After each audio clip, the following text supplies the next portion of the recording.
Good morning. Good morning, ma'am. Good morning, ma'am. Okay, good morning. Good morning, ma'am. Good morning, ma'am. എല്ലാവർക്കും good morning ട്ടാ. നമുക്ക് ഇന്നത്തെ class start ചെയ്യാം. അപ്പൊ കഴിഞ്ഞ ക്ലാസ്സിൽ നമ്മള് ആംബുലൻസിന്റെ കുറച്ച് ഭാഗങ്ങൾ അല്ലെ വാർണിംഗ്സ് നമ്മൾ പറഞ്ഞിട്ടുണ്ട്. ആക്റ്റീവ് വിഷ്വൽ വാർണിംഗ്സ്, അതുപോലെ തന്നെ passive visual warnings, audible warnings, അവിടെ വരെയാണ് നമ്മൾ പറഞ്ഞു നിർത്തിയത് അല്ലെ. അപ്പൊ ബാക്കിയുള്ള ഭാഗങ്ങൾ നമുക്ക് നോക്കാം കേട്ടോ. ഞാൻ ഓൾ മ്യൂട്ട് കൊടുക്കാണ് കേട്ടോ, ഓൾ മ്യൂട്ട് കൊടുക്കാണ്.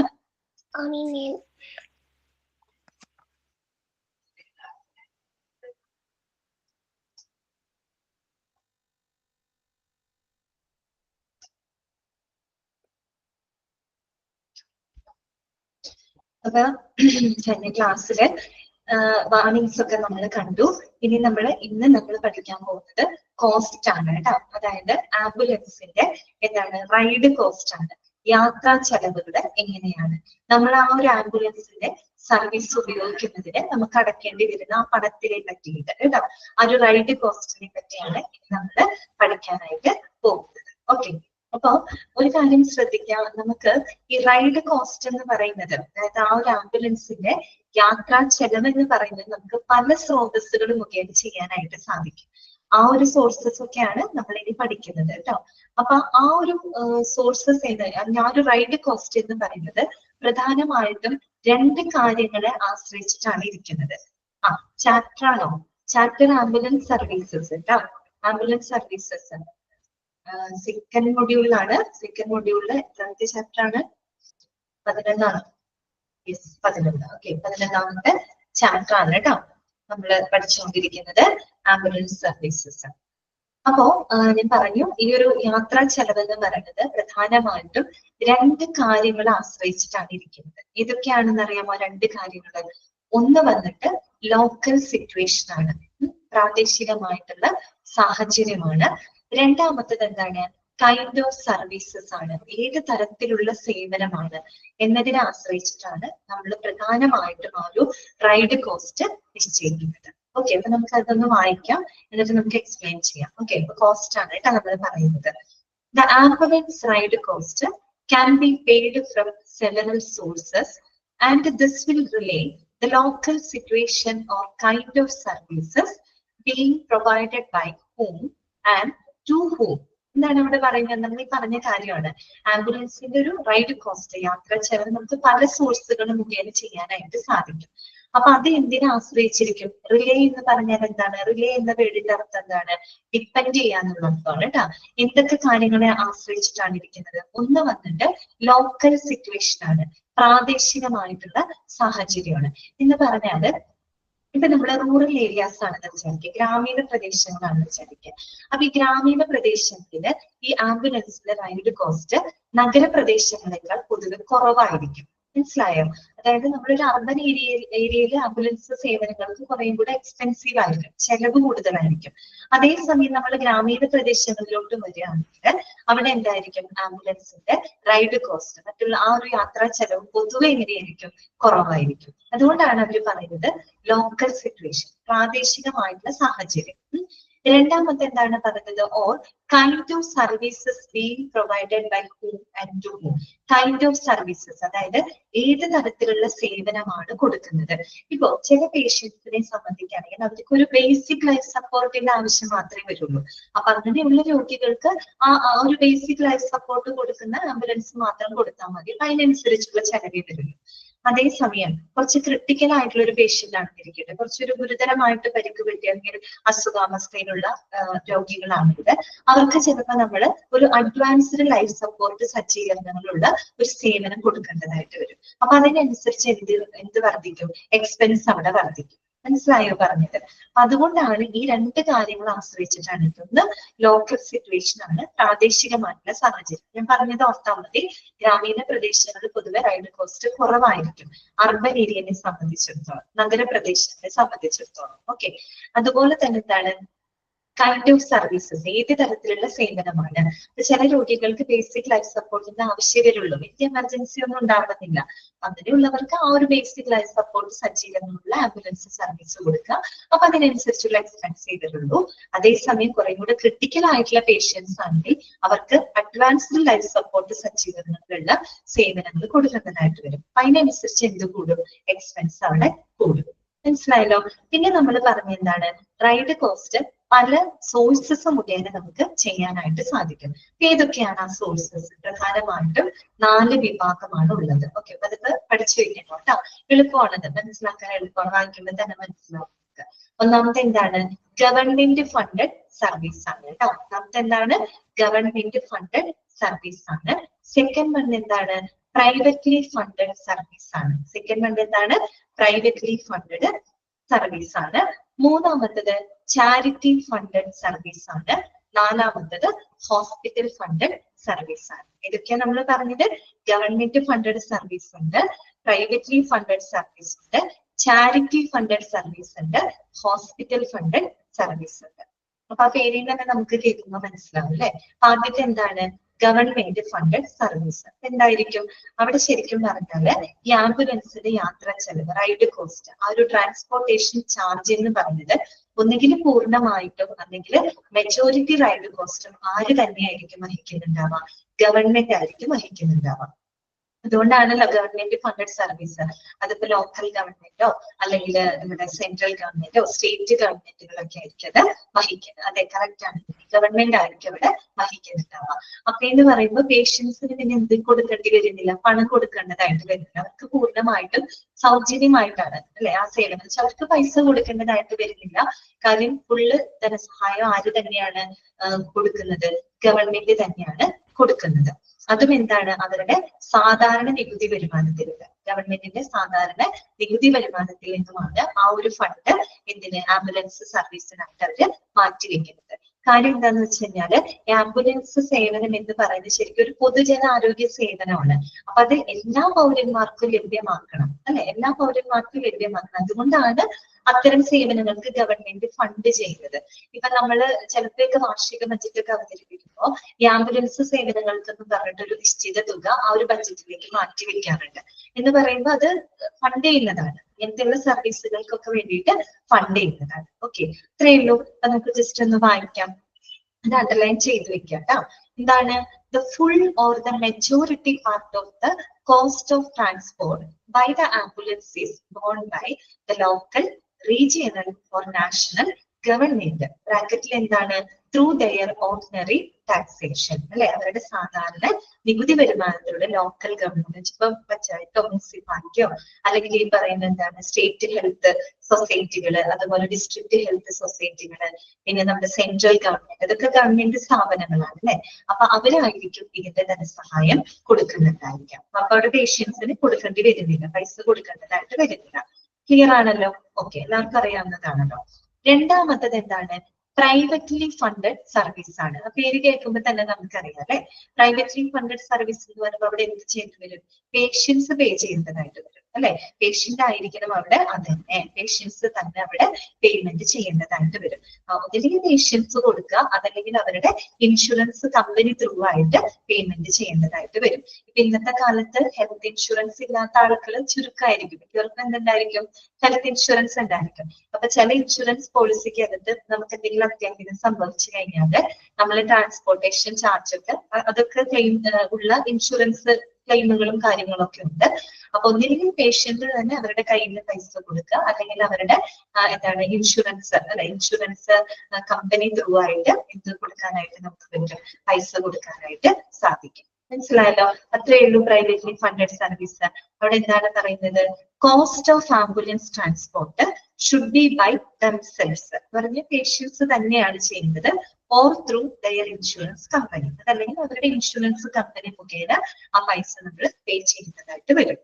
ക്ലിയർ? ഓക്കെ ആണല്ലോ?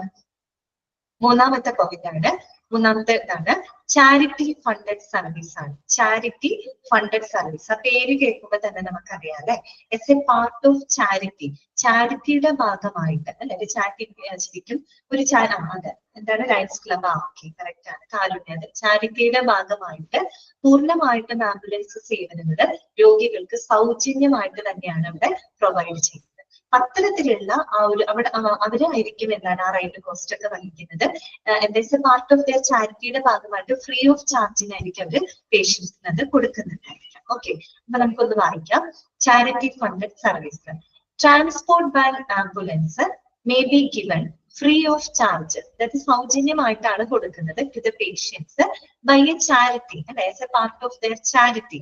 പിന്നെ എന്താണ് although contributions may be sold for the services received. അപ്പൊ വേണമെങ്കിൽ ഈ പറയുന്ന പേഷ്യൻസ് അല്ലെങ്കിൽ അവരുടെ ആളുകൾക്ക് അവർ സ്വീകരിക്കുന്ന സേവനങ്ങൾക്ക് വേണമെങ്കിൽ എന്തെങ്കിലും കോൺട്രിബ്യൂഷൻസ് കൊടുക്കാം.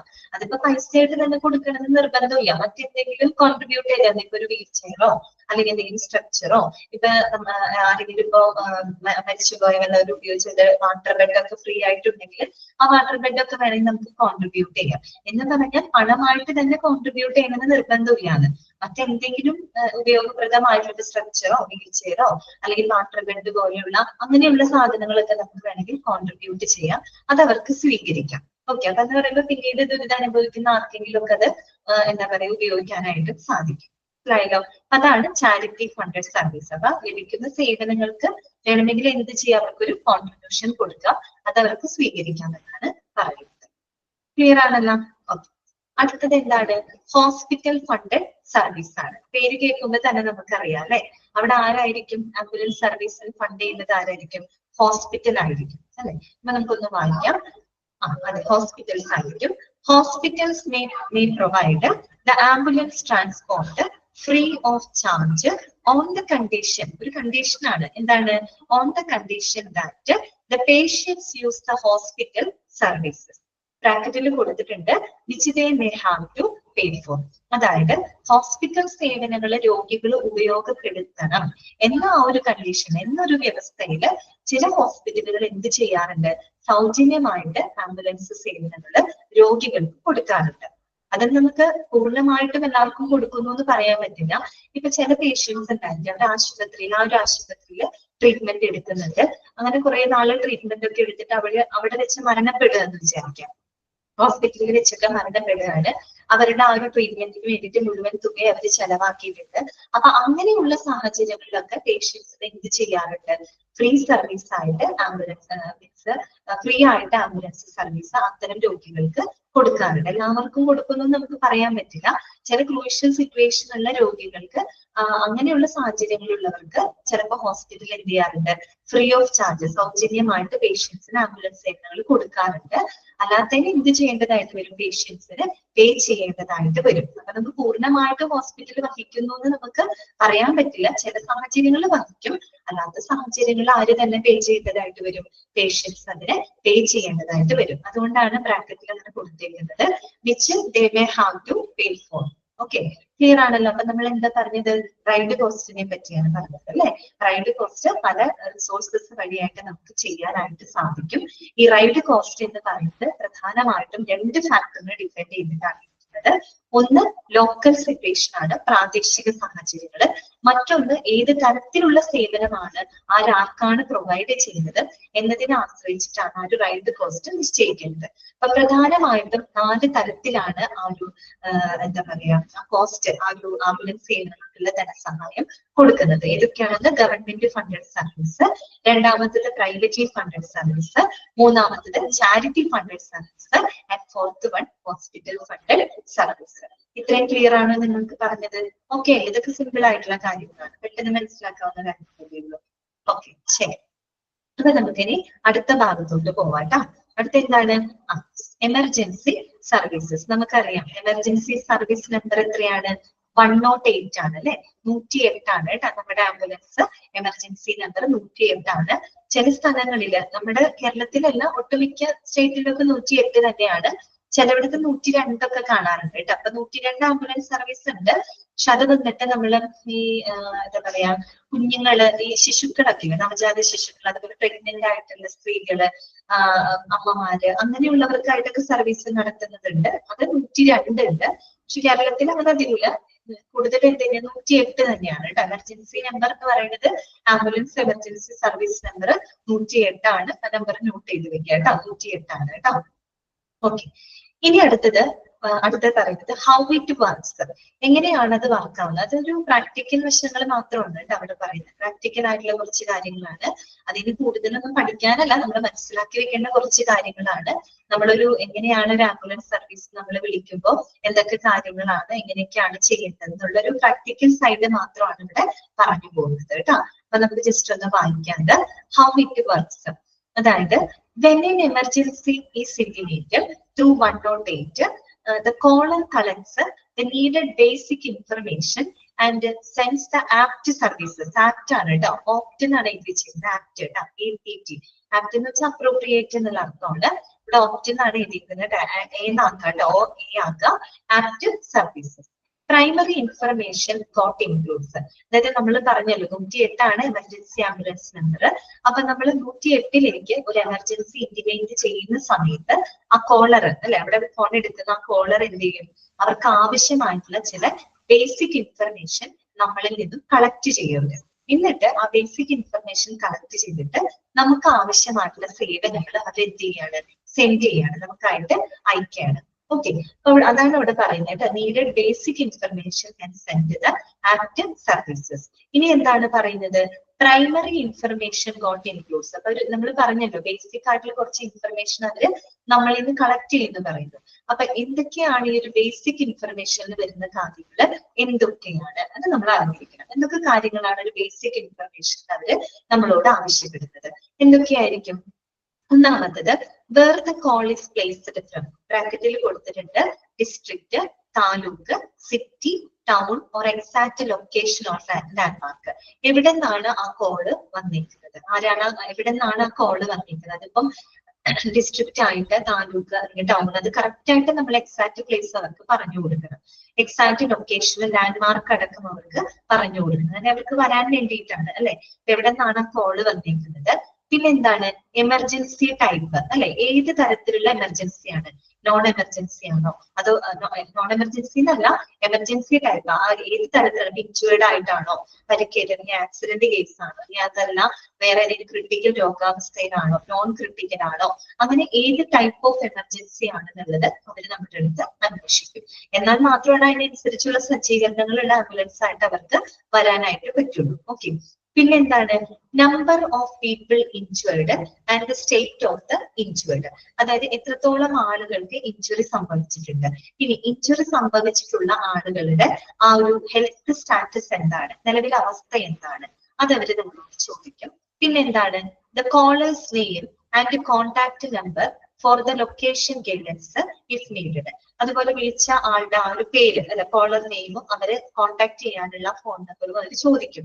എന്തിനു വേണ്ടിയിട്ടാന്ന് വെച്ചാൽ അവർക്ക് വരുമ്പോൾ ഡയറക്ഷൻ ആവശ്യമുണ്ടെങ്കിൽ അവർക്ക് അത് അറിയാൻ വേണ്ടിയിട്ടാണ് നമ്മുടെ കോണ്ടാക്ട് നമ്പർ ഒക്കെ അവര് ചോദിക്കുന്നത്. അതൊക്കെ നമുക്ക് അറിയാവുന്ന അല്ലെ, ആലോചിച്ചറിയാവുന്ന കാര്യങ്ങളാണ്. അപ്പൊ ബേസിക് ഇൻഫർമേഷൻ ഇതൊക്കെയാണ് അവർ നമ്മളോട് ചോദിക്കുക. എവിടെ നിന്നാണ് വിളിക്കുന്നത്, ഏത് ടൈപ്പ് ഓഫ് എമർജൻസി ആണ്, അതുപോലെ തന്നെ ഈ ഇഞ്ചുറി അല്ലെ, എത്ര ആളുകൾക്ക് ഇഞ്ചുറി പറ്റിയിട്ടുണ്ട്, നിലവിൽ ഇഞ്ചുറി പറ്റിയ ആളുകളുടെ നിലവിലെ ഹെൽത്ത് സ്റ്റാറ്റസ് എന്താണ്, അതുപോലെ വിളിക്കുന്ന ആളുടെ പേര്, അവരുടെ അഡ്രസ്സ്, അവരുടെ ഫോൺ നമ്പർ, ഇത്തരം കാര്യങ്ങളൊക്കെ അടങ്ങുന്നതാണ് ബേസിക് ഇൻഫർമേഷൻ എന്ന് പറയുന്നത്. ഓക്കെ, ഇനി എന്താണ്? Emergency help sent through this process is expected to reach the site of emergency in an average of 18 minutes. ആ 18 മിനിറ്റ്സ് ജസ്റ്റ് ഒന്ന് അണ്ടർലൈൻ ചെയ്ത് വെച്ചോളൂ. അപ്പൊ നമ്മൾ ഈ ഒരു പ്രോസസ്സിലൂടെ എമർജൻസി അറിയിക്കുമ്പോൾ ഇത്തരം വിവരങ്ങളൊക്കെ അവരെ നമ്മുടെ ഇന്ന് കളക്ട് ചെയ്യുന്നു. അതിനുശേഷം വിത്തിൻ 18 മിനിറ്റ്സ് ആണ് അവർ പറയുന്നത്. ഒരു 18 മിനിറ്റിനുള്ളിൽ തന്നെ അവർ നമുക്ക് അനുയോജ്യമായിട്ടുള്ള സേവനം അയക്കുന്നു എന്നാണ് പറയുന്നത്. വിത്തിൻ 18 മിനിറ്റ്സ്, 18 മിനിറ്റിനുള്ളിൽ തന്നെ അവർ നമുക്ക് ആവശ്യമായിട്ടുള്ള സേവനം നമുക്ക് എത്തിച്ചു തരികയാണ് ചെയ്യുന്നത്. ഓക്കെ, ഇനി എന്താണ്?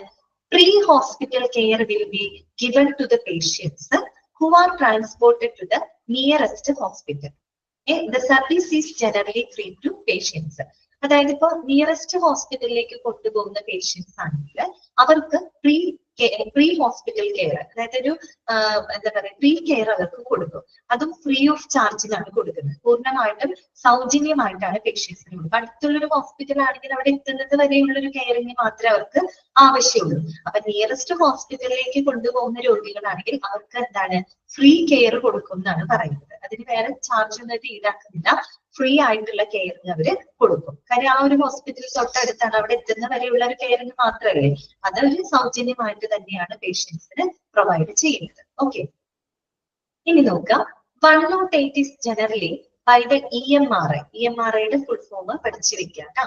Emergency management and research institute കേട്ടോ. EMRI എന്താണ്? Emergency management and research institute. Okay, അപ്പൊ ഈ 108 എന്ന് പറയുന്നത് എന്താണ്? ഈ ഒരു എമർജൻസി മാനേജ്മെന്റ് റിസർച്ച് ഇൻസ്റ്റിറ്റ്യൂട്ട് നമുക്കറിയാലോ, എമർജൻസി മെഡിക്കൽ സർവീസിന്റെ ഭാഗമാണ് ആംബുലൻസ്. അതിന്റെ നമ്പറാണ് 108. Across more than 10 states in India. അതായത് നമ്മുടെ ഇന്ത്യയിലെ ഏകദേശം ഒരു 10ൽ കൂടുതലും സംസ്ഥാനങ്ങളിൽ ഇത് തന്നെയാണ് എമർജൻസി നമ്പർ. 108 ആണ് കേട്ടോ. നമ്മുടെ ഇന്ത്യയിലെ ഏകദേശം ഒരു 10ൽ കൂടുതൽ സ്റ്റേറ്റുകളിനകത്തും ഉപയോഗിക്കുന്ന എമർജൻസി ആംബുലൻസ് എമർജൻസി നമ്പർ എന്ന് പറയുന്നത് 108 ആണ് കേട്ടോ. 108 ആണ്. ഇനി ഇതൊക്കെ നമുക്ക് പ്രാക്ടിക്കലായിട്ട് നമ്മൾ അറിഞ്ഞിരിക്കേണ്ടത് നമുക്കറിയാവുന്നതായിട്ടുള്ള കാര്യങ്ങളാണ് കേട്ടോ. അതുകൊണ്ടാണ് പെട്ടെന്ന് വായിച്ചു പോകുന്നത്. ഓക്കെ, അടുത്ത നോക്കുക. ഡ്യൂറിങ് ആൻ എമർജൻസി സിറ്റുവേഷൻ, ഒരു എമർജൻസി സിറ്റുവേഷനിൽ knowing what to do might save someone's life. Here are the few tips on what you should tell the emergency dispatcher while calling for an ambulance. അതായത് നമുക്കൊരു emergency situation ഉണ്ടായി കഴിഞ്ഞാൽ എന്ത് ചെയ്യണം എന്നുള്ള കാര്യം മുൻകൂട്ടി അറിയുകയാണെങ്കിൽ നമുക്ക് എന്ത് ചെയ്യാൻ പറ്റും? ഒരാളുടെ ലൈഫ് നമുക്ക് സേവ് ചെയ്യാനായിട്ട് പറ്റും. നമ്മൾ തന്നെ പലരും ന്യൂസിലും അല്ലെങ്കിൽ നമ്മുടെ അനുഭവത്തിലൊക്കെ ഉണ്ടായിട്ടുണ്ട്. പുറത്തൊക്കെ പോകുന്ന സമയത്ത് ആളുകൾ വല്ല കുഴഞ്ഞു വീഴുക, അല്ലെ വല്ല കാർഡിയക് അറസ്റ്റ് ഒക്കെ വന്നിട്ട് കുഴഞ്ഞു വീഴുന്ന ആൾക്കാരെയൊക്കെ കണ്ടിട്ടുണ്ട്. ചിലവർ ഇങ്ങനെ വളരെ ശബ്ദരായിട്ട് ഇങ്ങനെ പേടിച്ച് വരണ്ടിരിക്കും. ഇനി അതിൽ നമ്മൾ അതുകൊണ്ടാണ് CPR ഒക്കെ കൊടുക്കണമെന്ന് പറയുന്നത്, പഠിക്കണം എന്ന് പറയുന്നത്. അപ്പൊ CPR ഒക്കെ കൊടുക്കാൻ അറിയുന്ന ഒരാൾ അവിടെ ഉണ്ടെങ്കിൽ അത്തരം ഒരു എമർജൻസി സിറ്റുവേഷൻ വന്നാൽ നമ്മൾ പാനിക് ആവാതെ അവർക്കൊരു CPR ഒക്കെ കൊടുക്കാൻ അതിനുള്ളൊരു അറിവ് നമുക്ക് ഉണ്ടെങ്കിൽ അത് ചെയ്യുകയാണെങ്കിൽ ഒരുപക്ഷെ അവരുടെ ജീവൻ വരെ ചിലപ്പോൾ നമുക്ക് രക്ഷപ്പെടുത്തി തിരിച്ചു കൊണ്ടുവരാനായിട്ട് പറ്റും. അങ്ങനെയുള്ള സാഹചര്യങ്ങളൊക്കെ നമ്മൾ കണ്ടിട്ടുണ്ട് അല്ലെ. എത്രയോ ഇപ്പൊ ഫേസ്ബുക്കിലൊക്കെ ഇഷ്ടംപോലെ കാണാറുണ്ട് അല്ലെ. ഇപ്പൊ പെട്ടെന്ന് പോകുന്ന സമയത്ത് കുഴഞ്ഞു വീണു, അപ്പൊ അവിടെ ഉണ്ടായിരുന്ന ആൾ CPR കൊടുത്തു, രക്ഷപ്പെടുത്തി. അപ്പൊ അതുകൊണ്ടൊക്കെയാണ് നമ്മൾ CPR കൊടുക്കാനും അതൊക്കെ ഒരു പ്രൈമറി കെയർ ആണ്, അതൊക്കെ കൊടുക്കാൻ പഠിക്കണം എന്ന് പറയുന്നത്. അപ്പോ പറഞ്ഞ വേറൊന്നുമല്ല, ഒരു എമർജൻസി സിറ്റുവേഷൻ ഉണ്ടാവുമ്പോൾ എന്ത് ചെയ്യണമെന്ന് നമുക്ക് മുൻകൂട്ടി അറിയാമെന്നുണ്ടെങ്കിൽ ഒരുപക്ഷെ നമുക്ക് ഒരാളുടെ ജീവൻ തന്നെ രക്ഷിക്കാനായിട്ട് സാധിക്കുമെന്നാണ് പറയുന്നത്. അപ്പോ ഇവിടെ നമ്മൾ പഠിക്കുന്ന എന്താ വെച്ചാൽ ആംബുലൻസ് സർവീസിലേക്ക് വരുമ്പോൾ നമ്മൾ അറിഞ്ഞിരിക്കേണ്ട ചില കാര്യങ്ങളുണ്ട്. ഇപ്പൊ നമുക്ക് ഇതിലൂടെ പറയുമ്പോൾ നമുക്ക് കുറെ അറിവുകൾ അതിൽ നിന്ന് കിട്ടും. നമുക്ക് അങ്ങനെ ഒരു എമർജൻസി സിറ്റുവേഷൻ വന്നാൽ നമ്മൾ അതനുസരിച്ച് പ്രവർത്തിക്കണം. അതിന് വേണ്ടിയിട്ടാണ് അത് കൊടുത്തേക്കുന്നത്. ഓക്കെ, കുറച്ച് ടിപ്സ് പോലെ പറഞ്ഞേക്കാണ്. ഒന്നാമത്തെ ഇതാണ്, B calm and tell the emergency operator the details of the type of emergency. അതായത് നമ്മൾ വളരെ ശാന്തമായിട്ട്, ശാന്തം എന്ന് ഉദ്ദേശിക്കുന്നത് പാനിക് ആവാതിരിക്കാം. നമ്മൾ എന്ത് എമർജൻസി വന്നാലും വളരെ സംയമനത്തോടു കൂടി തന്നെ നമ്മൾ പെരുമാറണം, അതാണ് ഉദ്ദേശിക്കുന്നത് കേട്ടോ.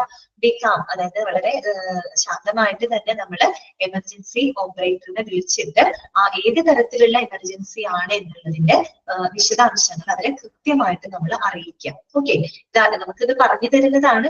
നമുക്ക് ആവശ്യം വന്നാൽ നമ്മൾ ജീവിതത്തിൽ അത് പ്രാക്ടിക്കലായിട്ട് യൂസ് ചെയ്യണം കേട്ടോ. അതിന് വേണ്ടിയിട്ടാണ് ഇത്തരം കാര്യങ്ങളൊക്കെ അവിടെ എഴുതി വെച്ചിരുന്നത്. അപ്പൊ ഏത് എമർജൻസി ടൈപ്പ് ആണ് എന്നുള്ള കാര്യം, അതായത് ക്രിട്ടിക്കൽ ആണോ നോൺ ക്രിട്ടിക്കൽ ആണോ, ഒരു ആക്സിഡന്റ് കേസ് ആണോ, അല്ലെങ്കിൽ മറ്റെന്തെങ്കിലും എന്താ പറയുക രോഗാവസ്ഥയായിട്ടാണോ എന്നുള്ള കാര്യങ്ങൾ, ആ ഒരു എമർജൻസി ടൈപ്പിനെ കുറിച്ചുള്ള വിശദാംശങ്ങൾ കൃത്യമായിട്ട് നമ്മൾ ആ ഒരു ഓപ്പറേറ്ററിന് പറഞ്ഞു കൊടുക്കണം. ഓക്കെ, അറിയിക്കണം. അത് വളരെ സംയമനത്തോടു കൂടിയിട്ട് പാനിക് ആവാതെ നമ്മൾ അവരോട് അത് അവതരിപ്പിക്കണം. രണ്ടാമത്തേത് എന്താണ്, you will be demanded to tell him or her the address to where the ambulance should reach. That includes the postal code. അത് മാത്രമല്ല, അവർ ഒരുപക്ഷെ നമ്മുടെ അടുത്ത് ചോദിക്കാം എവിടെയാണ് ആംബുലൻസ് വരേണ്ടത് എന്നുള്ള കാര്യം നമ്മളോട് ചോദിക്കാം. അപ്പൊ നമ്മൾ വിത്ത് പോസ്റ്റൽ കോഡ് അടക്കം കൃത്യമായ അഡ്രസ് ആ ഒരു ഓപ്പറേറ്ററിന് നമ്മൾ പറഞ്ഞു കൊടുക്കുക, അറിയിക്കുക. ഓക്കെ, മൂന്നാമത്തെ എന്താണ്, your phone number may also be required for in the case the operator wants to contact you for directions. നേരത്തെ പറഞ്ഞ അതേ കാര്യമാണ്. ഫോൺ നമ്പർ ചോദിക്കുകയാണ്. അപ്പൊ ഫോൺ നമ്പർ നമ്മൾ പറഞ്ഞു കൊടുക്കണം. ഇത് നമുക്ക് വന്നു കഴിഞ്ഞാൽ നമ്മൾ ഇതൊന്നും പറഞ്ഞു തരാൻ നമ്മൾക്ക് ഇതറിയാം, നമ്മളിത് ഓൾറെഡി പഠിക്കുന്നുണ്ട്. നമ്മൾ പറഞ്ഞു കൊടുക്കണം അങ്ങോട്ട്. നമ്മുടെ ഫോൺ നമ്പറും കാര്യങ്ങളൊക്കെ കൃത്യമായിട്ട് പറഞ്ഞു കൊടുക്കണം. കാര്യം ഡയറക്ഷൻസ് അറിയുന്നതിന് വേണ്ടിയിട്ടാണ്. പിന്നെ എന്താണ്, he or she will also need the patient's age, sex and any medical history you might recollect. അത് മാത്രമല്ല, നമ്മൾ ആ ഒരു പേഷ്യന്റിന്റെ ഏജ് എത്രയാണ്, അവർ മെയിൽ ആണോ ഫീമെയിൽ ആണോ, ഇനി അവരുടെ മെഡിക്കൽ ഹിസ്റ്ററി അറിയാമെന്നുണ്ടെങ്കിൽ, ഇപ്പൊ ഇതേ സിറ്റുവേഷൻ ഹാൻഡിൽ ചെയ്ത ഒരു വ്യക്തിക്ക് ഒരു പക്ഷെ ഇനി അവരുടെ മെഡിക്കൽ ഹിസ്റ്ററി അറിയാമെന്നുണ്ടെങ്കിൽ ആ വിവരങ്ങളൊക്കെ പൂർണ്ണമായിട്ട് അറിയാം. അപ്പൊ എപ്പോഴും എല്ലാവരുടെ മെഡിക്കൽ ഹിസ്റ്ററി അറിയണമെന്നൊന്നുമില്ല. ചില സാഹചര്യത്തിൽ നമുക്ക് ഒട്ടും പരിചിതമല്ലാത്ത, തീർത്തും അപരിചിതനായിട്ടുള്ള വല്ല ആളുകളെ ആയിരിക്കും നമുക്ക് കൊണ്ടുപോകേണ്ടി വരും. അവരുടെ മെഡിക്കൽ ഹിസ്റ്ററി കാര്യങ്ങളൊന്നും നമുക്കറിയില്ല. പക്ഷെ ഇത്തരം കേസുകൾ മുന്നേ ഹാൻഡിൽ ചെയ്തിട്ടുള്ള ആളുകൾക്ക് അവരുടെ മെഡിക്കൽ ഹിസ്റ്ററി അറിയാമെന്നുണ്ടെങ്കിൽ അങ്ങനെയുള്ള കാര്യങ്ങളൊക്കെ ഡീറ്റെയിൽ ആയിട്ട് അവർക്ക് പറഞ്ഞു കൊടുക്കുക. അവരുടെ വയസ്സ്, അതുപോലെ അത് മെയിലാണോ ഫീമെയിൽ ആണോ, അങ്ങനെയുള്ള കാര്യങ്ങളൊക്കെ പറഞ്ഞു കൊടുക്കുക. പിന്നെന്താണ്, the operator will also need to know if the person is bleeding, if he or she is conscious, has the chest pain and is breathing. അതുപോലെ അവർ നമ്മളോട് ചോദിക്കും, ഈ പറയുന്ന പേഴ്സൺ, ഇപ്പൊ പേഷ്യന്റ് വല്ല ബ്ലീഡിംഗ് രക്തസ്രാവം ഉണ്ടോ, അല്ലെങ്കിൽ അവർ കോൺഷ്യസ് ആണോ, ബോധമുണ്ടോ ബോധമില്ലേ എന്നുള്ള കാര്യങ്ങളൊക്കെ അവർ ചോദിക്കും. ചെസ്റ്റ് പെയിനോ എന്തെങ്കിലും ബ്രീത്തിങ് ഡിഫിക്കൽട്ടീസ് ഒക്കെ ഉണ്ടോ എന്നുള്ളത് അവർ നമ്മളോട് ചോദിക്കും. അത് നമ്മൾ പറഞ്ഞു കൊടുക്കണം. കാര്യം അതിനനുസരിച്ചുള്ള എക്യുപ്മെന്റ്സ് ഒക്കെ സജ്ജമാക്കിയിട്ട് വരുന്നതിന് വേണ്ടിയിട്ടാണ് ഇങ്ങനെയുള്ള കാര്യങ്ങൾ നമ്മൾ അഡ്വാൻസ് ആയിട്ട് അവരോട് പറയുന്നത്. ഓക്കെ, ആറാമത്തെ പോയിന്റ് ഇതാണ്, you will also be demanded to make clear the type of injury or emergency and what caused the incident. അത് മാത്രമല്ല, ഏത് ടൈപ്പ് ഇഞ്ചുറി ആണ് എന്നുള്ളത് കൃത്യമായിട്ട് ക്ലിയർ ആയിട്ട് അവർക്ക് പറഞ്ഞു കൊടുക്കണം. ഓക്കെ, ഇനി ഇഞ്ചുറി ഉണ്ടാവാനുള്ള റീസൺ, കാരണം എന്താണ്, ചിലപ്പോൾ ഒരു ആക്സിഡന്റ് പറ്റിയിട്ടായിരിക്കും ഒരു ഇഞ്ചുറി വന്നിരിക്കുന്നത്. അപ്പൊ ആ കാരണം നമ്മൾ കൃത്യമായിട്ട് പറഞ്ഞു കൊടുക്കണം. അപ്പൊ ഇതൊക്കെ നമ്മൾ എന്താണ്, നമ്മുടെ പ്രാക്ടിക്കൽ ലൈഫിൽ നമ്മൾ ഒരു ആംബുലൻസ് സർവീസിന് വിളിക്കേണ്ട സാഹചര്യം ഉണ്ടാകുമ്പോൾ നമ്മൾ പ്രയോഗിക്കേണ്ട, അല്ലെങ്കിൽ നമ്മൾ അറിഞ്ഞിരിക്കേണ്ടതായിട്ടുള്ള കാര്യങ്ങളാണ് അവിടെ കൊടുത്തിരിക്കുന്നത് കേട്ടോ. അപ്പൊ ഇതിപ്പോ നമുക്ക് പറഞ്ഞു തന്നു. അപ്പൊ ഇനി ഒരു സിറ്റുവേഷൻ ഉണ്ടാകുമ്പോൾ അവര് ചോദിക്കാൻ നിൽക്കാതെ തന്നെ ഇത്തരം കാര്യങ്ങൾ നമ്മൾ പറഞ്ഞു കൊടുക്കണം അല്ലെ. അതിനൊരു അറിവിന് വേണ്ടിയിട്ടാണ് അവിടെ കൊടുത്തിരിക്കുന്നത് കേട്ടോ. ക്ലിയർ ആണല്ലോ? ഓക്കെ, ജനറൽ ആയിട്ടുള്ള കാര്യങ്ങളാണ്.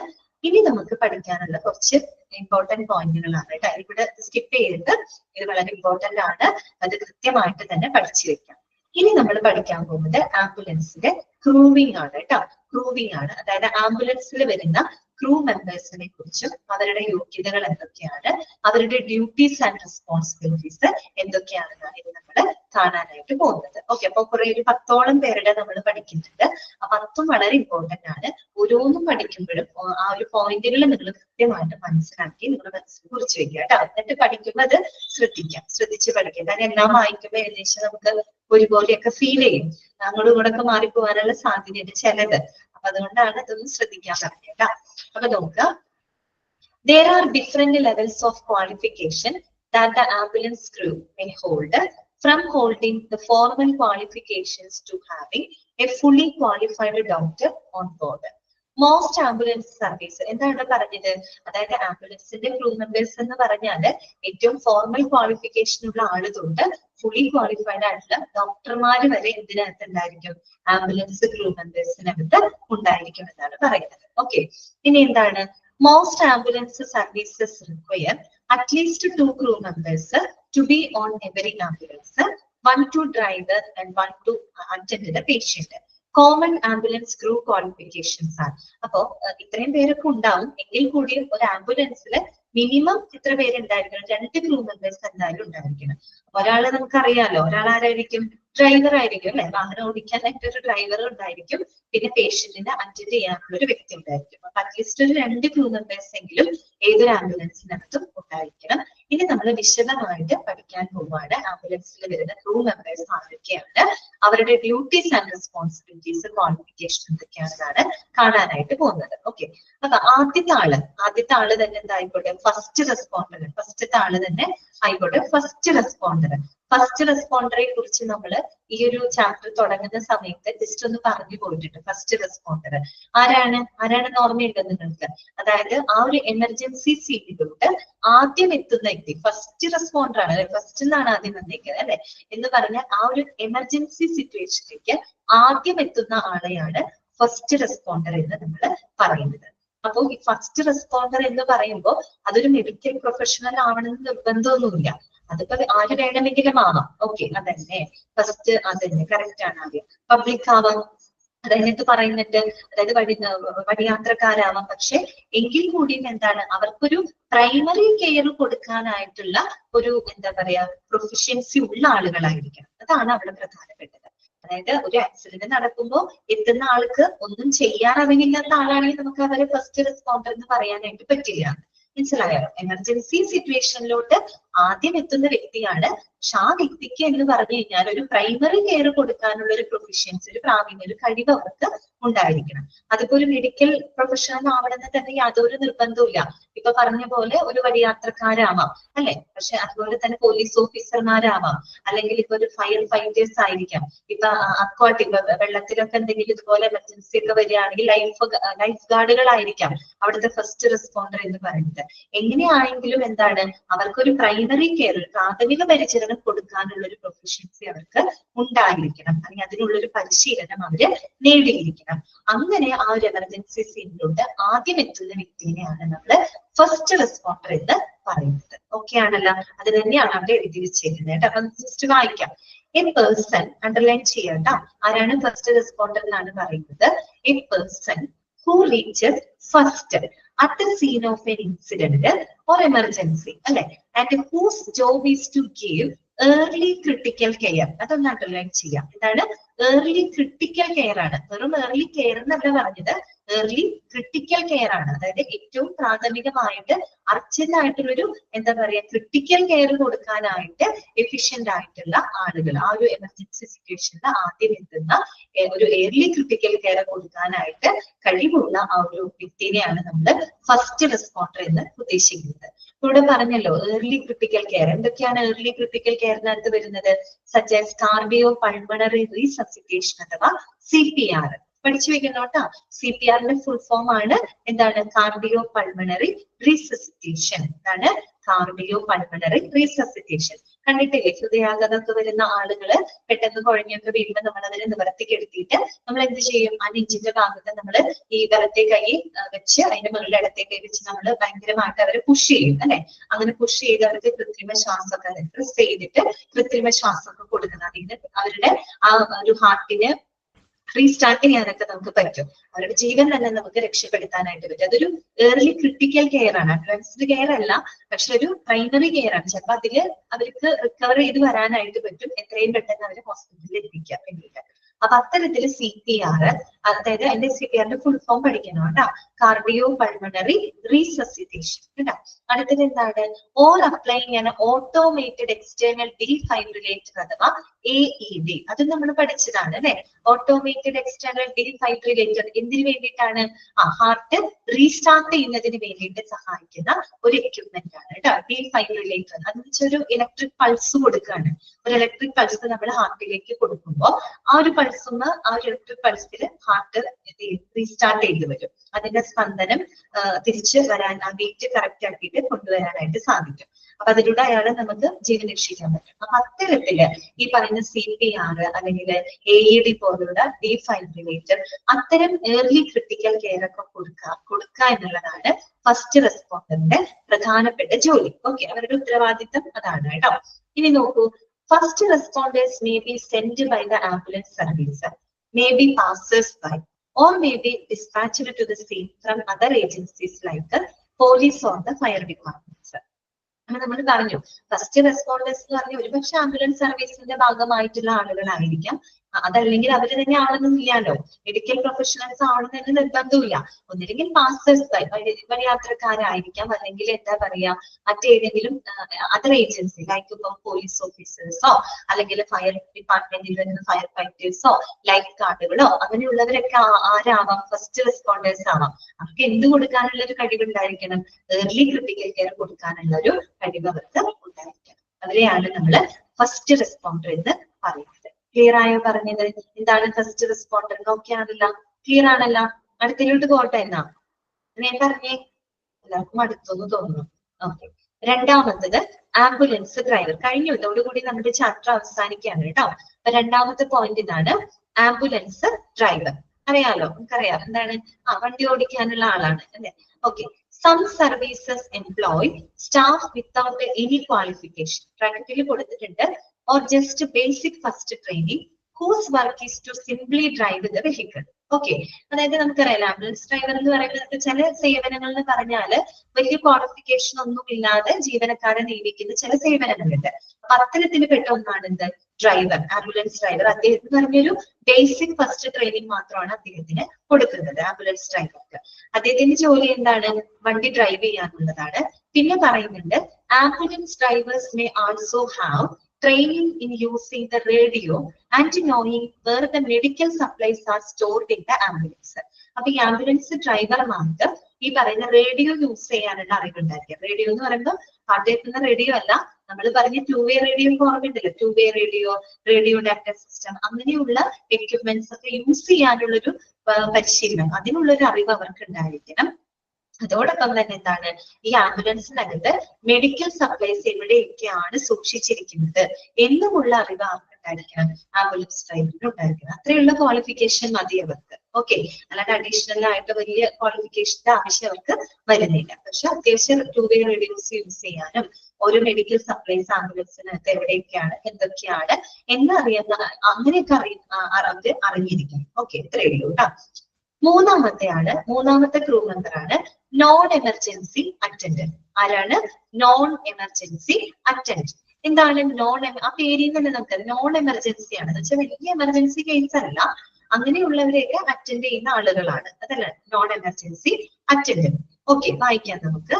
This role has a different levels of training across the world, but these staff are commonly needed to carry out the patient transport duties rather than acute care.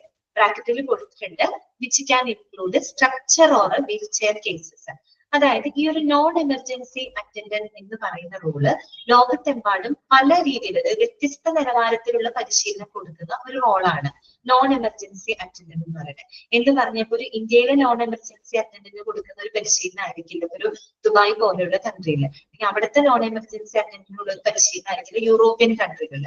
അപ്പോൾ ഈ ഒരു റോളിൽ എന്ന് പറഞ്ഞാൽ പല വ്യത്യസ്ത തലത്തിലുള്ള പരിശീലനങ്ങൾ കൊടുക്കുന്ന ഒരു എന്താ പറയാ റോളാണ്. പലതരത്തിലുള്ള പരിശീലനങ്ങൾ അവർക്ക് കൊടുക്കാറുണ്ട്. പക്ഷെ പ്രധാനമായിട്ടും അവരുടെ പ്രധാനപ്പെട്ട ചുമതല എന്ന് പറയുന്നത് എന്തുമാത്രമാണ്? commonly needed to carry out the patient transport duties rather than acute care. acute care എന്ന് പറഞ്ഞാൽ acute എന്ന് വെച്ചാൽ പെട്ടെന്ന് കൊടുക്കുന്ന കെയർ ആണ് അല്ലെ, ആകസ്മികമായിട്ട് കൊടുക്കുന്ന കെയർ ആണ്. acute കെയർ കൊടുക്കാനുള്ള ഇതിനല്ല അവരെ നമ്മൾ യൂസ് ചെയ്യുന്നത്. പകരം എന്താണ്, പേഷ്യന്റിനെ അങ്ങോട്ടും ഇങ്ങോട്ടും ഒന്ന് ട്രാൻസ്പോർട്ട് ചെയ്യുക. അതായത് പ്രധാനമായിട്ടും ഇപ്പൊ വീൽ ചെയറിലുള്ള പേഷ്യൻസ് ആണെങ്കിൽ അവരെ വീൽ ചെയറിൽ കൊണ്ടിറക്കുക. അതുപോലെ ചിലപ്പോൾ നമ്മൾ നടക്കാൻ പറ്റാത്ത പേഷ്യൻസ് ആണെങ്കിൽ അവരെ വീൽ ചെയറിൽ കൊണ്ടുപോയി ആംബുലൻസിൽ കയറ്റാം, ഇറക്കാം. അങ്ങനെയുള്ള ജസ്റ്റ് ഒരു ട്രാൻസ്പോർട്ടേഷൻ ഡ്യൂട്ടീസ് മാത്രമാണ് ആർക്ക് വരുന്നത്? നോൺ എമർജൻസി അറ്റൻഡന്റിന് വരുന്നത്. പേരിൽ തന്നെ നോൺ എമർജൻസി ആണ് അല്ലെ, എമർജൻസി അല്ല, ജസ്റ്റ് ഒക്കെ സ്ട്രക്ചറിൽ കൊണ്ടുപോകാൻ ഇറക്കാം, വീൽ ചെയറിൽ കൊണ്ടുപോകാൻ ഇറക്കാം, അങ്ങനെയുള്ള ട്രാൻസ്പോർട്ടേഷൻ ഡ്യൂട്ടികൾ മാത്രമാണ് നോൺ എമർജൻസി അറ്റൻഡന്റിന് ഉള്ളത്. സാധാരണ നിലയിൽ അങ്ങനെയാണ് ഉള്ളത്. പക്ഷേ വേറൊരു കേസും കൂടെ പറയുന്നുണ്ട്. Depending on the provider they may be instructed in first aid or extended skills like use of an AED. AED എന്താ നേരത്തെ പറഞ്ഞതാണ്, ഓട്ടോമേറ്റഡ് എക്സ്റ്റേണൽ ഡിഫൈബ്രിലേറ്റർ, അതുപോലെ oxygen therapy and other life saving or palliative skills. അപ്പോ അവരുടെ പ്രൊവൈഡറിനെ ആശ്രയിച്ചുകൊണ്ട്, provider എന്ന് പറയുമ്പോൾ ആരൊക്കെ ആവാം? അതിപ്പോ ഒരു ഗവൺമെന്റ് പ്രൊവൈഡർ ആവാം അല്ലെ, പ്രൈവറ്റ് ഏതെങ്കിലും ഏജൻസി പ്രൊവൈഡർ ഉണ്ടാവാം. അപ്പൊ അത്തരം പ്രൊവൈഡറിനെ ആശ്രയിച്ചുകൊണ്ട് ഇവരെന്ന് പറയുമ്പോൾ ഇവർക്ക് ചിലപ്പോ ഫസ്റ്റ് എയ്ഡ് കൊടുക്കാൻ, അല്ലെങ്കിൽ ഈ പറയുന്ന എന്താ പറയാ ഓക്സിജൻ തെറാപ്പി കൊടുക്കാൻ, അല്ലെങ്കിൽ ഓട്ടോമേറ്റഡ് എക്സ്റ്റേണൽ ഡീഫൈബ്രിലേറ്റർ ഉപയോഗിക്കാൻ, അങ്ങനെ പറഞ്ഞ ലൈഫ് സേവിംഗ് ആയിട്ടുള്ള അല്ലെങ്കിൽ പാലിയേറ്റീവ് കെയർ ഒക്കെ കൊടുക്കാനായിട്ടും അവരെ നിർദ്ദേശിക്കപ്പെടാറുണ്ട്. എന്ന് പറഞ്ഞാൽ അതിന് പരിശീലനം കിട്ടിയിട്ടുണ്ടെങ്കിൽ അവരോട് ഈ പറയുന്ന ഫസ്റ്റ് എയ്ഡോ അല്ലെങ്കിൽ AED അല്ലെങ്കിൽ ഈ പറയുന്ന ലൈഫ് സേവിംഗ് പാലിയേറ്റീവ് കെയർ ഒക്കെ കൊടുക്കാനും അവരോട് നിർദ്ദേശിക്കപ്പെടാറുണ്ടെന്നാണ് പറയുന്നത്. പക്ഷെ കോമൺലി അവരെന്തിനാ ഉപയോഗിക്കുന്നത്? പേഷ്യന്റ് ട്രാൻസ്പോർട്ട് ഡ്യൂട്ടീസ് മാത്രമാണ് അതിന് വേണ്ടിയിട്ടാണ് അവർ ചുമതലപ്പെടുത്തിയിരിക്കുന്നത്. പക്ഷെ അവർക്ക് പരിശീലനം ലഭിച്ചിട്ടുണ്ടെങ്കിൽ ഈ പറയുന്ന ഫസ്റ്റ് എയ്ഡും AEDയും അതുപോലെ ഓക്സിജൻ തെറാപ്പിയും മറ്റ് പാലിയേറ്റീവ് കെയർ ഒക്കെ അവർക്ക് കൊടുക്കാം എന്നാണ് പറയുന്നത്. പിന്നെ മാത്രമല്ല they may give emergency care എന്നാണ് കേട്ടോ. കവർ എന്നാണ് അവിടെ എഴുതി വെച്ചേക്കുന്നത്. അതൊന്ന് വെട്ടിയിട്ട് കെയർ എന്നാക്കാം കേട്ടോ. They may give emergency care when other units are not obtainable or when accompanied by a fully qualified technician or paramedic. അതായത് ഇപ്പോ മറ്റുള്ള യൂണിറ്റ്സുകൾ അവൈലബിൾ അല്ലാത്ത സാഹചര്യങ്ങളില് അതുപോലെ തന്നെ ഒരു ഫുള്ളി ക്വാളിഫൈഡ് ആയിട്ടുള്ള ഒരു പാരാമെഡിക് അല്ലെങ്കിൽ ഒരു എമർജൻസി മെഡിക്കൽ ടെക്നീഷ്യന്റെ സാന്നിധ്യത്തിൽ ഇവർക്ക് എന്ത് കൊടുക്കാം? എമർജൻസി കെയർ പേഷ്യൻസിന് കൊടുക്കാം എന്നാണ് പറയുന്നത്. ആർക്ക്? നോൺ എമർജൻസി അറ്റൻഡന്റിന്. നമ്മൾ ശരിക്കും പേരിൽ തന്നെ നോൺ എമർജൻസി ആണ് അവര്. എങ്കിൽ കൂടിയും എന്താണ്, മറ്റുള്ള യൂണിറ്റുകൾ അവൈലബിൾ അല്ലാത്ത സാഹചര്യം, ഇപ്പൊ മറ്റുള്ള ക്രൂ മെമ്പേഴ്സ് ഒന്നുമില്ല, അങ്ങനെ ഇല്ലാത്ത സാഹചര്യങ്ങളിലും അതുപോലെ ഒരു ഫുള്ളി ക്വാളിഫൈഡ് ആയിട്ടുള്ള ഒരു പാരാമെഡിക്സോ അല്ലെങ്കിൽ ഒരു എമർജൻസി മെഡിക്കൽ ടെക്നീഷ്യന്റെ സാന്നിധ്യത്തിലും ഇവർക്ക് എന്ത് കൊടുക്കാം? എമർജൻസി കെയർ പേഷ്യൻസിനായിട്ട് കൊടുക്കാം. അതിനുള്ള ഒരു റൈറ്റും അവർക്ക് ഉണ്ട് എന്നാണ് പറയുന്നത്. കുറെ കൂടെ ഫ്ലെക്സിബിൾ ആണെന്ന്. ഓക്കെ, പക്ഷെ പൊതുവെ അവരെന്തിനാണ് ഉപയോഗിക്കുന്നത്? പേഷ്യന്റിന് ട്രാൻസ്പോർട്ട് ഒക്കെ വീൽ ചെയറിലും സ്ട്രക്ചറിലൊക്കെ പേഷ്യന്റിനെ കൊണ്ടുപോവാം, അങ്ങനെയുള്ള ഡ്യൂട്ടിയാണ് അവർക്കുള്ളത്. പക്ഷെ അവർക്ക് അതിനുള്ള പരിശീലനം കിട്ടിയിട്ടെങ്കിൽ ഫസ്റ്റ് എയ്ഡ് ഒക്കെ കൊടുക്കാം, എമർജൻസി ഒക്കെ കെയർ കൊടുക്കാം എന്നാണ് പറയുന്നത്. ഓക്കെ, ക്ലിയർ ആണല്ലോ? നോൺ എമർജൻസി അറ്റൻഡന്റ് എന്താണെന്നുള്ളത് ക്ലിയർ അല്ലേ? ഓക്കെ അല്ലേ? ശരി, കുറച്ചു പേര് മാത്രമേ റെസ്പോണ്ട് ചെയ്യുന്നുള്ളൂ. നാലാമത്തെ പോയിന്റ് ഇതാണ്, എമർജൻസി കെയർ അസിസ്റ്റന്റ് കേട്ടോ. Emergency care assistant. അപ്പൊ എന്തായിരിക്കും? ആരാണ് എമർജൻസി കെയർ അസിസ്റ്റന്റ് എന്ന് പറയുന്നത്?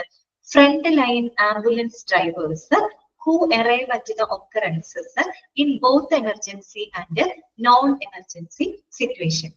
അതായത് എമർജൻസി സിറ്റുവേഷനിലും നോൺ എമർജൻസി സിറ്റുവേഷനിലും എത്തുന്ന എന്താ പറയാ, ഏറ്റവും എമർജൻസി സിറ്റുവേഷനിൽ ഏറ്റവും മുൻനിരയിലുള്ള ആംബുലൻസ് ഡ്രൈവർമാര് തന്നെയാണ് നമ്മൾ എന്ത് പറയുന്നത്? എമർജൻസി കെയർ അസിസ്റ്റന്റ് എന്ന് പറയുന്നത്. അതായത് എമർജൻസി കെയർ കൊടുക്കുന്ന ആളുകൾ ഉണ്ടാവുമല്ലോ, അവരുടെ അസിസ്റ്റന്റ് ആയിട്ട് അവരെ അസിസ്റ്റ് ചെയ്യുന്ന രീതിയിൽ അല്ലെങ്കിൽ അവരെ സപ്പോർട്ട് ചെയ്യുന്ന രീതിയിൽ പ്രവർത്തിക്കുന്ന ഫ്രണ്ട് ലൈൻ ആംബുലൻസ് ഡ്രൈവർമാർ, മുൻനിരയിലുള്ള ആംബുലൻസ് ഡ്രൈവർമാരെയാണ് നമ്മൾ എമർജൻസി കെയർ അസിസ്റ്റന്റ് എന്ന് പറയുന്നത്. അപ്പൊ പേരിൽ നിന്നൊക്കെ നമുക്ക് ഊഹിക്കാൻ പറ്റും, എമർജൻസി കെയർ അസിസ്റ്റന്റ് ആണ്. എമർജൻസി കെയർ കൊടുക്കുന്ന ആളുകൾ ഉണ്ടാവും, അവരെ അസിസ്റ്റ് ചെയ്യുന്ന വ്യക്തികളായിരിക്കും. മുൻനിരയിൽ നിൽക്കുന്ന ഫ്രണ്ട് ലൈൻ ആംബുലൻസ് ഡ്രൈവേഴ്സ് ആണ് കേട്ടോ അത്. ഇനി നോക്കൂ, their job is to help the technician or paramedic they are working with carry out their duties. അതായത് അവരുടെ പ്രധാനപ്പെട്ട ജോലി എന്താണ്? അസിസ്റ്റ് ചെയ്യാന്നുള്ളതാണ് അല്ലെ. അതായത് എമർജൻസി കെയർ കൊടുക്കുന്ന ടെക്നീഷ്യന്മാര്, പാരാമെഡിക്സ് ഉണ്ടാവും. അപ്പൊ അവരെ അവരുടെ ജോലിയിൽ അവരെ സപ്പോർട്ട് ചെയ്യുക, അവരെ അസിസ്റ്റ് ചെയ്യുക. അതുപോലെ എങ്ങനെയൊക്കെയുള്ള ജോലികളാണ്? Such as making up medications, അപ്പൊ മരുന്നുകളൊക്കെ എന്താ പറയാ പേഷ്യൻസിന് കൊടുക്കാനായിട്ട്.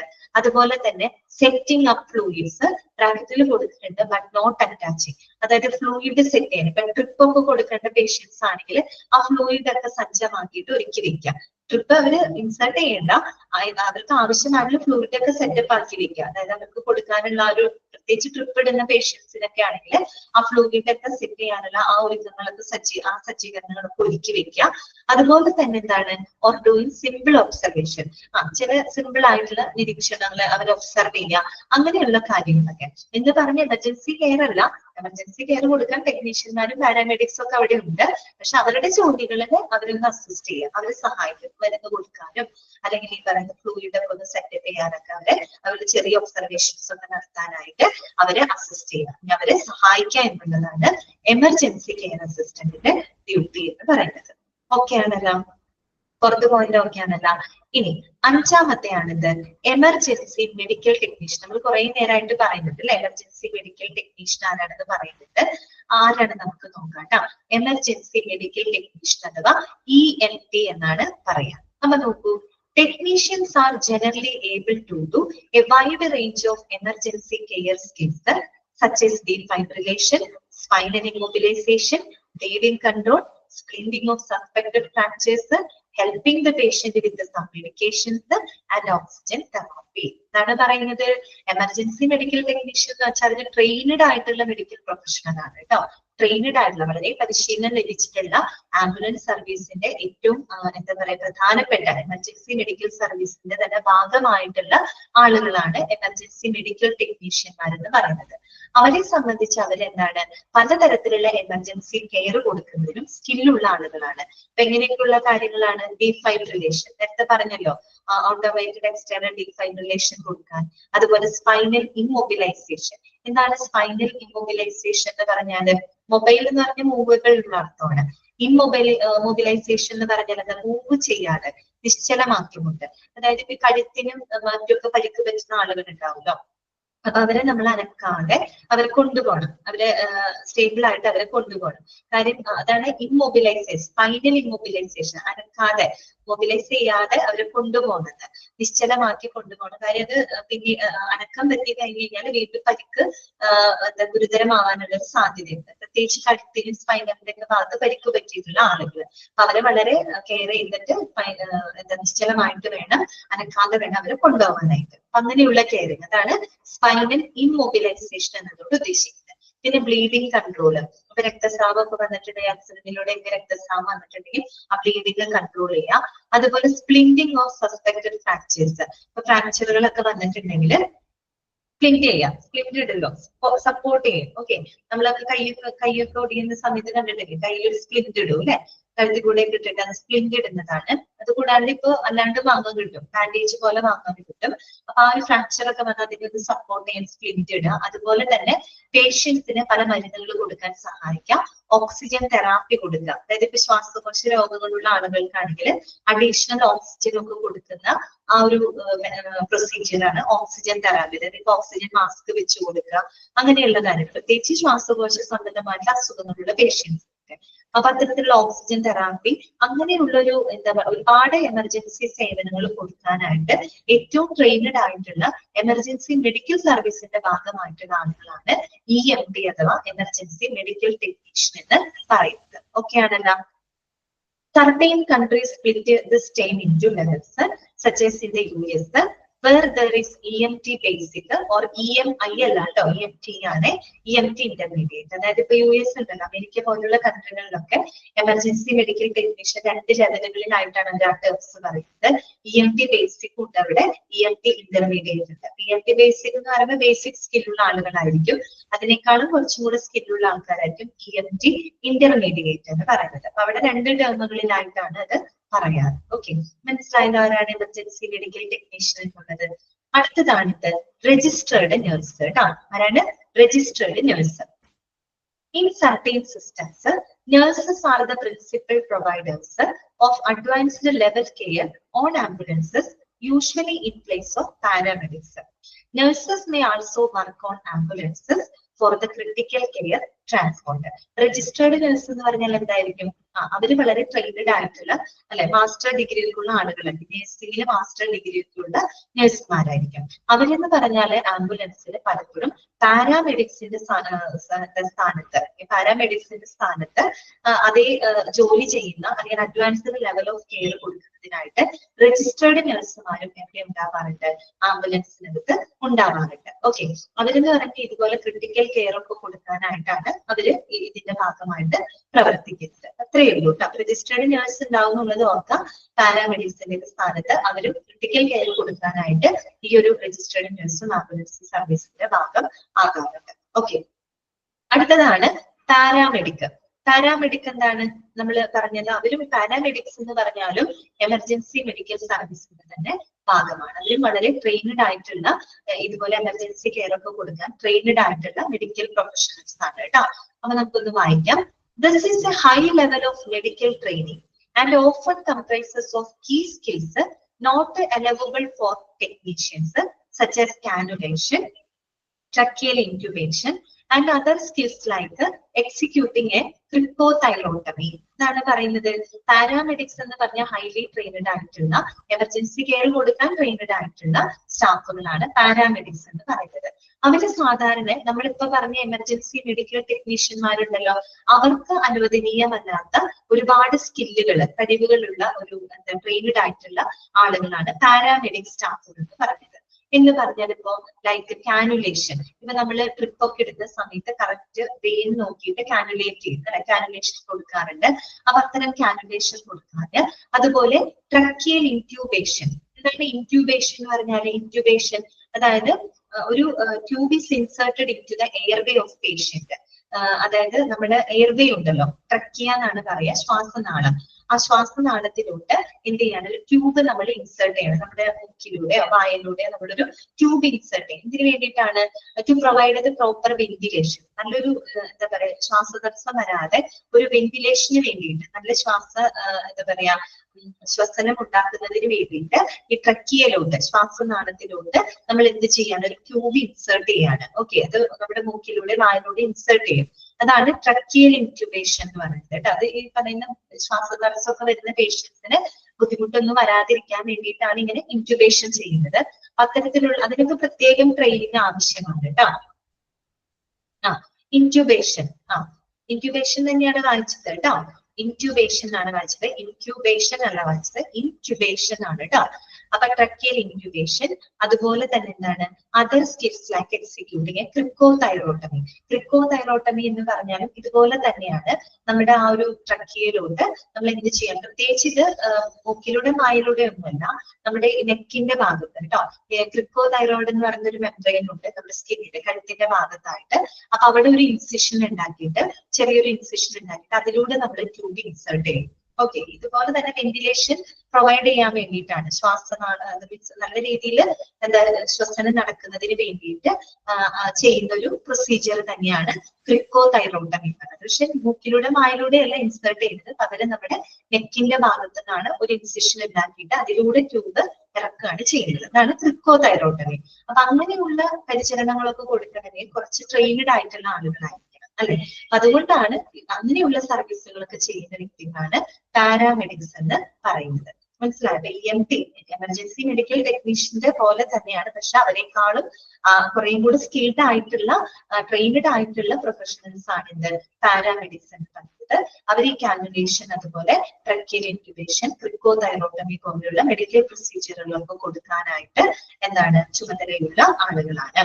പിന്നെ ഇതിന്റെ ബ്രാക്കറ്റിൽ പറയുന്നുണ്ട്, കാനുലേഷന്റെ ബ്രാക്കറ്റിൽ പറയുന്നുണ്ട്, and with the ability to administer a range of drugs like morphine.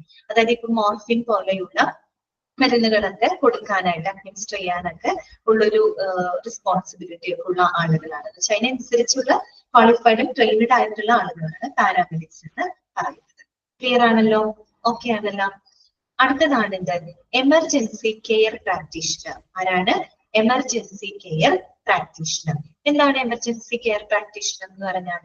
This position is outlined to bridge the link between ambulance care and the care of a general practitioner. ആരാണ് ജനറൽ പ്രാക്ടീഷണർ എന്ന് പറഞ്ഞാൽ? Doctor തന്നെയാണ് കേട്ടോ. ഈ പറയുന്ന ഡോക്ടർമാർക്കും അതുപോലെ നമ്മുടെ emergency medical ടെക്നീഷ്യന്മാരൊക്കെ ഉണ്ടല്ലോ, അവർക്കിടയിൽ വരുന്ന ആളുകളാണ് ഇത് എമർജൻസി കെയർ പ്രാക്ടീഷണർ എന്ന് പറയുന്നത്. ഓക്കെ, ECP എന്നാണ് ഷോർട്ടാക്കി നമ്മൾ പറയാം. ECPs are അതായത് emergency care practitioners are already eligible paramedics who have gone through further training and are trained to dictate medicines for longer period care such as antibiotics, as well as being trained in a range of additional diagnostic techniques. അതായത് emergency care practitioner എന്ന് പറഞ്ഞാൽ ഒരു ഡോക്ടർക്കും ambulance care persons, അതായത് EMT ഒക്കെ ഉണ്ടല്ലോ, technicians, paramedics, അവരുടെ ഇടയിലൊക്കെ പ്രവർത്തിക്കുന്ന ഒരു വ്യക്തിയാണ് എമർജൻസി കെയർ പ്രാക്ടീഷണർ എന്ന് പറയുന്നത്.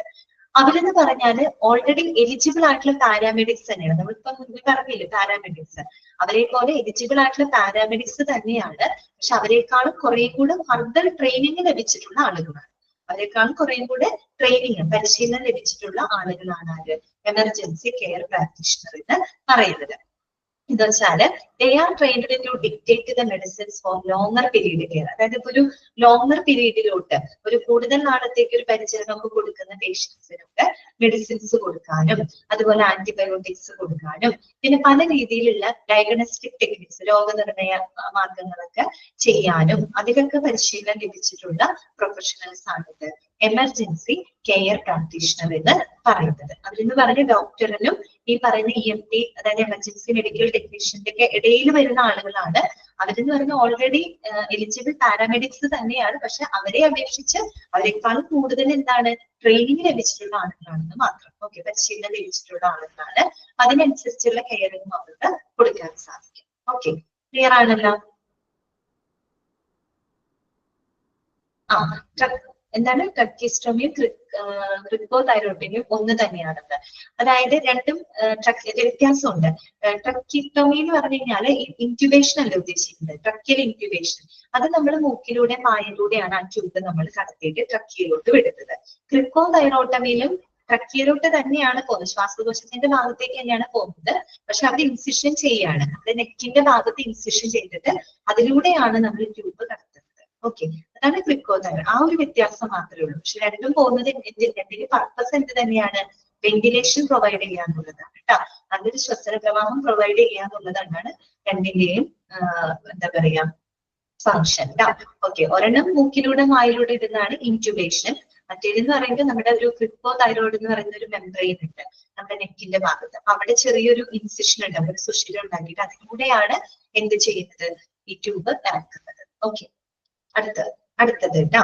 അടുത്ത എന്താണ്? ഐസ്. രണ്ടെണ്ണം കൂടെ പറഞ്ഞിട്ട് നമുക്ക് കഴിഞ്ഞു, അതോടുകൂടി ക്ലാസ് അവസാനിപ്പിക്കാം കേട്ടോ. ഇതൊന്ന് കേൾക്കുക. ഫിസിഷ്യൻ അസിസ്റ്റന്റ് കേട്ടോ. അടുത്തെന്താണ്? Physician assistant. ആ പേര് പോലെ തന്നെ അധികം ടൈം എടുക്കില്ല കേട്ടോ, ഒരു 5 minutes എടുക്കുള്ളൂ. അപ്പൊ അതൊന്ന് അഡ്ജസ്റ്റ് ചെയ്യാം. ഫിസിഷ്യൻ അസിസ്റ്റന്റ് എന്ന് പറഞ്ഞാൽ എന്താണ്? പേര് പോലെ തന്നെ ഫിസിഷ്യൻ ആരാണ്? ഡോക്ടറാണ്. അവരെ അസിസ്റ്റ് ചെയ്യുന്ന ആൾക്കാരാണ് അല്ലെ, അവര് അസിസ്റ്റ് ചെയ്യുന്ന ആൾക്കാരാണ് ഫിസിഷ്യൻ അസിസ്റ്റന്റ് എന്ന് പറയുന്നത്. നോക്കാം നമുക്ക്. Physician assistants are seen mainly in English-speaking countries and are known as physician associates in some countries. അപ്പൊ physician assistant എന്ന് പറഞ്ഞാൽ ഫിസിഷ്യനെ അസിസ്റ്റ് ചെയ്യുന്ന ആൾക്കാരാണ്, ഡോക്ടറാണ് ഫിസിഷ്യൻ അല്ലെ. അവരെ അസിസ്റ്റ് ചെയ്യുന്ന, അവരെ സപ്പോർട്ട് ചെയ്യുന്ന ആളുകളാണ്. മറ്റൊരു പേരും കൂടെ നമ്മൾ അവരെ പറയാറുണ്ട്, ഫിസിഷ്യൻ അസോസിയേറ്റ്സ് എന്ന് അവരെ പറയാറുണ്ട് കേട്ടോ. ഫിസിഷ്യൻ അസോസിയേറ്റ്സ് എന്ന് അവരെ പറയാറുണ്ട്. ഓക്കെ, പിന്നെ നോക്കൂ. The physician assistants mirror the practice of a physician and are able to provide the range of medical skills a physician provides.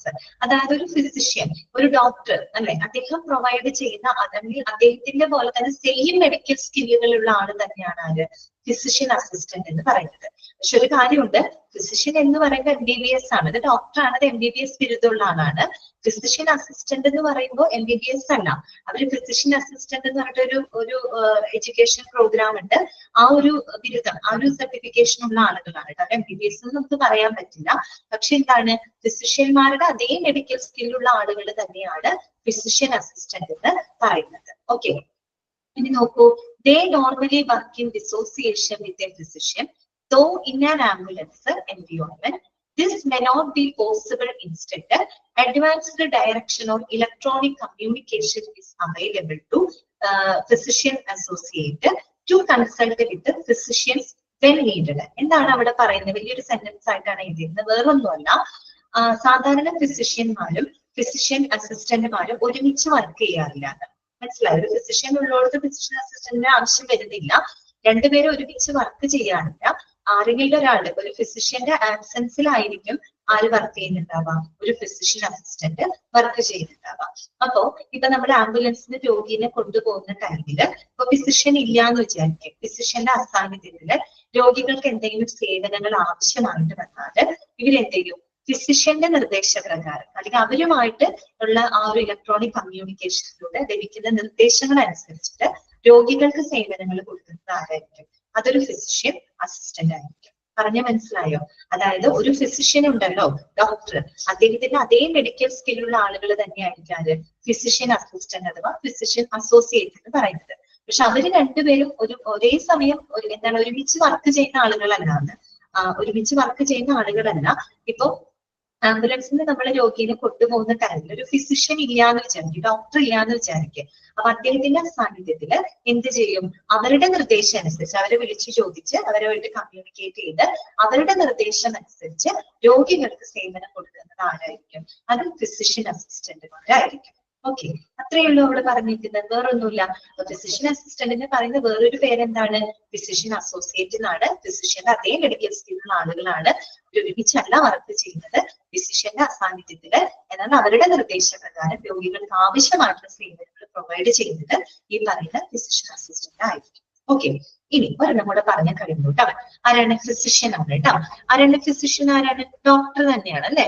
നോക്കൂ, doctors may be present in the specialist ambulance units, most notably the air ambulances with a full range of additional skills such as use of prescription medicines.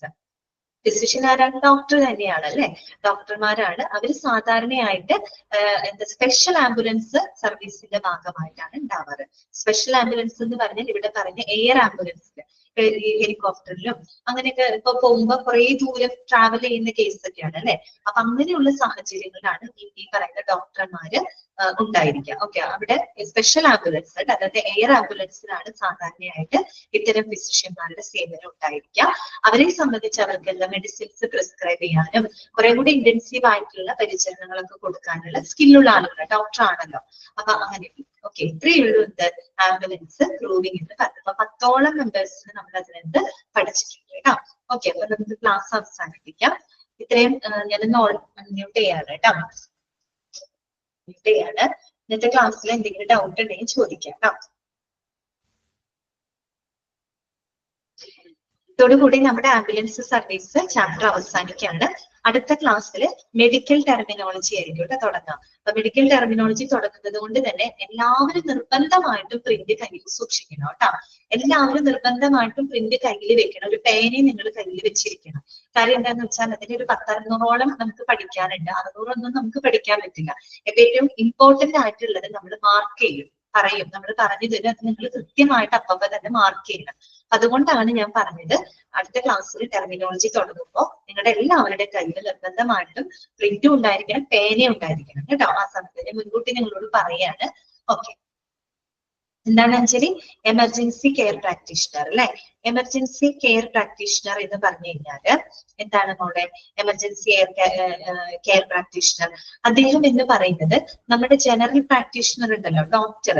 ഒരു ഡോക്ടറിനും അതുപോലെ തന്നെ നമ്മുടെ ടെക്നീഷ്യന്മാരുണ്ടല്ലോ, emergency medical ടെക്നീഷ്യന്മാര്, അവരുടെ ഇടയിൽ വരുന്ന ആളുകളാണ്. അവരുടെ ഇടയ്ക്ക് നിൽക്കുന്ന, അവരുടെ ഇടയിൽ വരുന്ന ഒരു പൊസിഷനാണ് എമർജൻസി കെയർ പ്രാക്ടീഷണർ എന്ന് പറയുന്നത്. അവരെന്ന് പറയുന്നത് പാരാമെഡിക്സിനെ പോലെ തന്നെ യോഗ്യതയുള്ളതാണ്. അതായത് എലിജിബിൾ പാരാമെഡിക്സ് തന്നെയാണെന്ന്. യോഗ്യതയുള്ള പാരാമെഡിക്സ് തന്നെയാണ്. പക്ഷെ പാരാമെഡിക്സിനേക്കാളും കുറേം കൂടെ ഫർദർ ട്രെയിനിങ് അവർക്ക് കിട്ടിയിട്ടുണ്ട്, കുറേം കൂടെ കൂടുതൽ പരിശീലനങ്ങൾ ഇവർക്ക് കിട്ടിയിട്ടുണ്ടായിരിക്കുന്നതാണ് പറയുന്നത്. മനസ്സിലായോ? അപ്പൊ ഒരു ലോങ്ങർ പീരീഡ്, അപ്പൊ കുറെ നേരത്തേക്കുള്ളൊരു കെയറിംഗ് ഒക്കെ പേഷ്യൻസിന്, ഇപ്പൊ ഒരുപാട് ദൂരം ഒക്കെ, അപ്പൊ ഒരു പേഷ്യന്റിനെ നമ്മൾ ഒരു ആശുപത്രിയിൽ നിന്ന് ഒരുപാട് ദൂരെയുള്ള ഒരു ഹോസ്പിറ്റലിലേക്ക് ഇപ്പൊ ഷിഫ്റ്റ് ചെയ്യാണെന്ന് വിചാരിക്കുക. അപ്പൊ കുറെ മണിക്കൂറുകളോളം ആ പേഷ്യന്റിന് കെയർ കൊടുക്കേണ്ടതായിട്ട് വരും. അപ്പൊ അങ്ങനെയുള്ള സന്ദർഭങ്ങളിലൊക്കെ അവർക്ക് ട്രീറ്റ്മെന്റും പരിചരണവും ഒക്കെ കൊടുക്കുന്നത് എമർജൻസി കെയർ പ്രാക്ടീഷണർ ആയിരിക്കും. ഓക്കെ, ക്ലിയർ ആയോ പറഞ്ഞത്? കുറേം കൂടെ ട്രെയിനിങ് ഉള്ളവരാണ് പാരാമെഡിക്സ് തന്നെ, പക്ഷെ അവരെക്കാളും കുറേം കൂടെ ട്രെയിനിങ് ഉള്ള ആളുകളാണ് എമർജൻസി കെയർ പ്രാക്ടീഷണർ എന്ന് പറയുന്നത്. ക്ലിയർ ആണല്ലോ? അപ്പൊ ഡൗട്ട്സ് ഒന്നും ഇല്ലാന്ന് വിചാരിക്കുന്നു. വേറെ എന്തെങ്കിലും ഉണ്ടോ നിങ്ങൾക്ക്? ഡൗട്ട്സ് ഉണ്ടെങ്കിൽ ചോദിക്കാം കേട്ടോ. ഇല്ല, അപ്പൊ നമുക്ക് ഇന്നത്തെ ക്ലാസ് വൈൻഡ് അപ്പ് ചെയ്യാം കേട്ടോ. നെക്സ്റ്റ് ക്ലാസ്സിൽ ടെർമിനോളജി ആയിരിക്കും സ്റ്റാർട്ട് ചെയ്യാം. Okay, thank you. Thank you, ma'am. Thank you, Miss.